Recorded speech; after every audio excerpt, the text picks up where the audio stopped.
क्या supreme court में बिगड़ रहा है आर्टिकल 370 का मामला?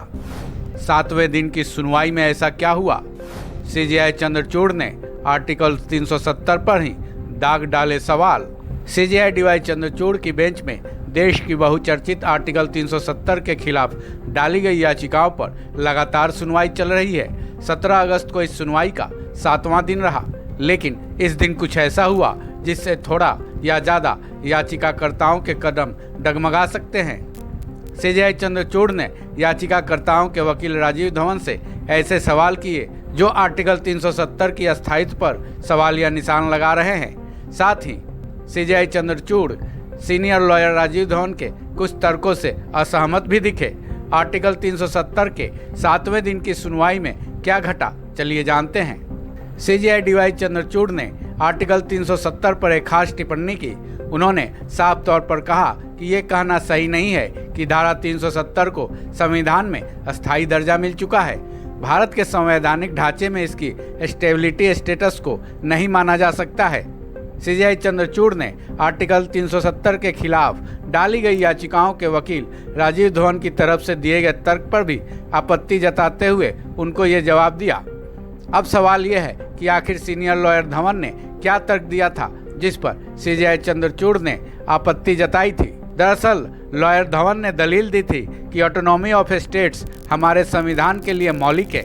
ये खास प्रावधान केवल जम्मू कश्मीर के लिए ही नहीं है, बल्कि ये अधिकार देश के कई दूसरे राज्यों के लिए भी है। उन्होंने सीजेआई चंद्रचूड़ के सामने अपनी ये भी दलील रखी कि आर्टिकल 370 के मामले में गवर्नर की रिपोर्ट भी संसद के सामने पेश नहीं किया गया था।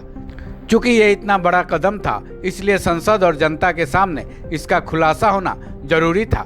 ऐसे में इस मामले में राष्ट्रपति शासन की पूरी प्रक्रिया की भी गहनता से जांच होनी चाहिए। सीनियर लॉयर राजीव धवन की इस दलील पर सीजेआई चंद्रचूड़ ने कहा कि ये कहना बिल्कुल सही नहीं है कि आर्टिकल 370 को संविधान में अस्थायी दर्जा मिल गया है।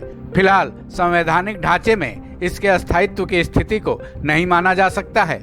सीजेआई ने आगे कहा कि भारत के राष्ट्रपति को आर्टिकल 356 के तहत संविधान के कुछ प्रावधानों को निलंबित करने का पावर है।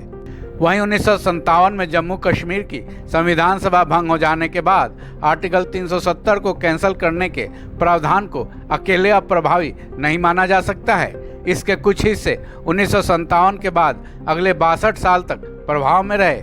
वहीं गुरुवार को 7वें दिन की सुनवाई में सीनियर एडवोकेट दुष्यंत दवे ने भी सीजेआई चंद्रचूड़ की बेंच के सामने जिरह की, जिन्होंने अपनी दलील में कहा कि जम्मू कश्मीर की संविधान सभा में उसकी विशेष स्थिति को खत्म करने की जगह आर्टिकल 370 को जारी रहने देने का फैसला किया गया था। ऐसे में इसके बाद के किसी भी प्रावधान के तहत, किसी भी अधिनियम के तहत इसे कैंसिल नहीं किया जा सकता।